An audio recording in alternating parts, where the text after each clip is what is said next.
Hey, what's going on, everybody? It's ETA Prime back here again. Today we're going to be taking a look at this interesting little product that I recently picked up on Amazon for around $55. This is known as the Game Stick Lite, and I'm guessing they also offer a Pro model, but I haven't seen it for sale. And basically what we have here is a plug-and-play emulation console that comes with two wireless controllers, and they claim there's 3,555 games on this thing. If you take a look at the Amazon listing, they state that this does support Dreamcast, PSP, and 64, but unfortunately on the box itself, it says nothing about those consoles, and there's no games preloaded for any of those mentioned consoles. What we have here is some MAME, SNES, Sega Genesis, PlayStation 1, Game Boy, Game Boy Advanced, and Atari. And I'm sure that listing will get a lot of people interested in this, but unfortunately it's just not going to support those higher end systems. This comes in at around $55 on Amazon. And inside of the box, we get the game stick itself, which is basically a little HDMI dongle. Over here, we have one USB port, micro USB, and an SD card slot. We also get two inexpensive 2.4 gigahertz wireless controllers. These are like PS3 clone controllers. I've used these in the past on other systems, and they're really not that bad. If you're looking for something super cheap for around $15 for both of these controllers, and you need something for, let's say, your Raspberry Pi running RetroPie, and you don't want to break the bank, these do work out really well, but just note they're not high-end controllers. They'll get you by in a pinch, and they do run on two AAA batteries.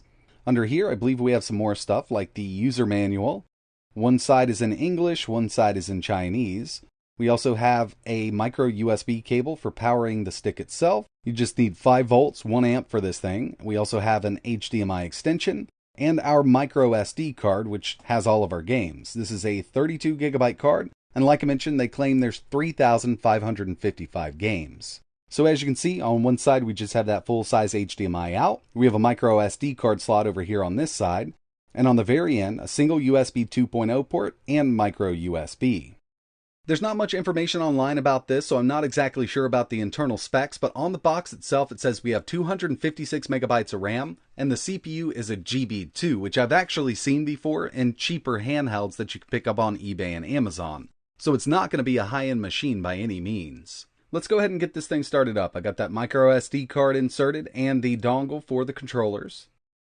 Go ahead and plug this power in, and I'm just powering from one of the USB ports on the monitor I'm using here. Put some batteries in this. It looks like it automatically detected it. This actually booted up way quicker than I thought it would. But yeah, I've definitely seen this kind of interface in the cheaper handhelds that you can pick up on eBay and Amazon. It does say 4K, but this is outputting in 720p. I'm pretty sure of it. It might be 1080, but I'm leaning towards 720. There's not much here in the settings. We can change the language. We can change the keytone setting. We can completely remove it if we want to. We can reset the unit, and that's about it. There's no performance settings in here whatsoever. Let's see how many games are on here. Not quite 3,555, but it's close enough. I'm going to give them that. We can choose from MAME, Famicom, Game Boy, Game Boy Advance, Game Boy Color, Mega Drive, Super Famicom, PS1, and Atari. There's no N64, PSP, or Dreamcast whatsoever on this device. We also have a history section, so if you play a game and you want to go back to it, it's going to be listed here. We can also search, and I want to see how this works because sometimes it's just here and it doesn't work, but typing this in, looks like it found all the Sonic games on the console. So they have tried to make it a little easier to navigate this whole interface. But, you know, what I'm really worried about is performance. So let's go ahead and get right into it. We'll go with King of Fighters 99. Get a little bit of a loading screen. And, yeah, hopefully this does load. In the past, on these lower-end systems, I have noticed that it does take a lot longer to load arcade games, specifically Neo Geo and MAME. But I'm really hoping this isn't stuck here. Okay, there we go. I was getting a little worried there, but yeah, it looks like it takes a while to load these arcade games up.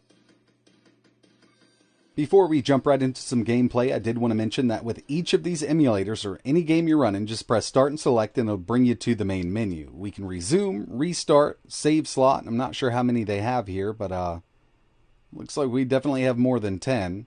Save state, load state. You can also map the controls differently or turn on your analog stick if you want to. So there are a couple settings here, but nothing to do with performance.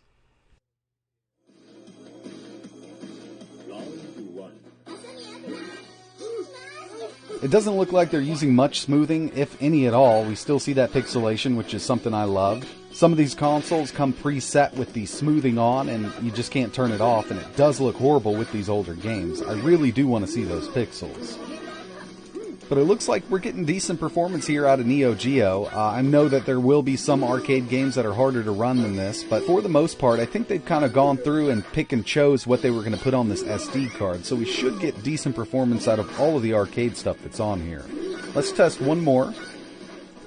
Here's Marvel Superheroes, and performance is pretty decent. Now there's no way to go in and change this to 4x3. We're going to be stuck at 16:9 with basically all of these games, so if you don't like stretched out games, I would definitely stay away from something like this, but that's just how it is.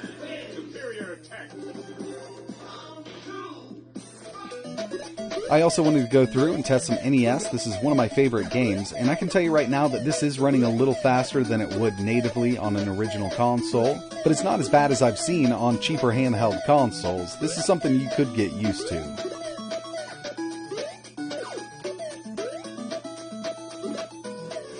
Moving over to Sega Genesis, otherwise known as Mega Drive in other parts of the world, Gunstar Heroes, absolutely amazing game. And when it comes to Mega Drive and Genesis emulation, it doesn't take much to do it, and this is doing it just fine.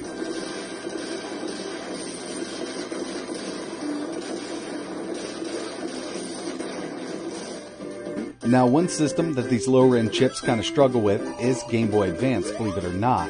They are using a lot of frame skip here to get it to run at full speed, and once you do get up to faster speeds on screen with a game like this, you will notice it lagging out. So it's really not running this at full speed because we do have that frame skip going.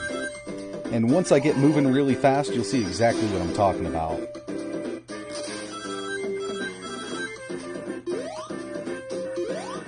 You can kind of see it skipping over frames, so it's not doing too well with Game Boy Advance.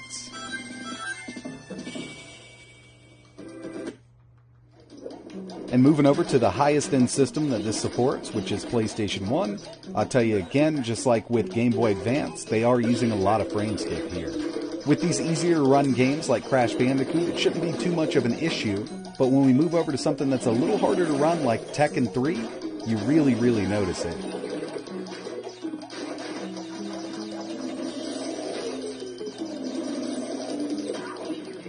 And even with the frame skip on, the game is not running at full speed. We've got some crackling going on with that sound, and overall it's just not a great experience.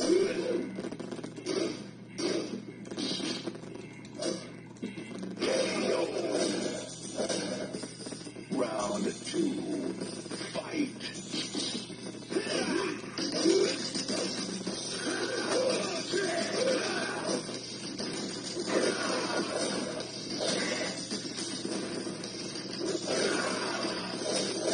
So it's really unfortunate that we were getting bad performance with GBA and PS1, because taking a look at the internals of this thing, it's actually not as low end as I thought it would be.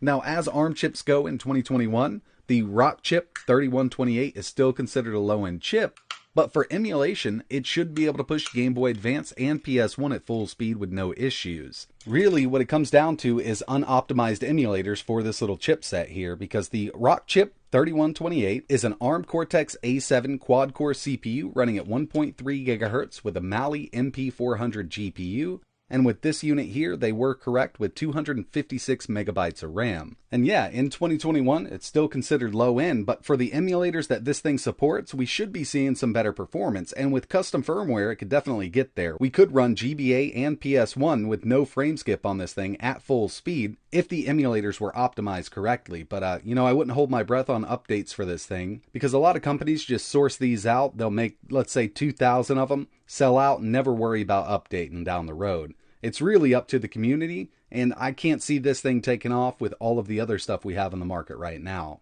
So when it comes down to it, if you came across these on Amazon and you were thinking about picking one up, I would kind of skip it for now. Was really hoping for some decent performance out of this, and with what they had listed in the Amazon listing, was really hoping that we would see at least some N64 emulation on this thing, but we're kind of stuck with what we got right now with no custom firmware. If you have any questions, let me know in the comments below, and even after this video, if you still want to pick one of these up, I will leave some links in the description. But that's it for this one, and like always, thanks for watching.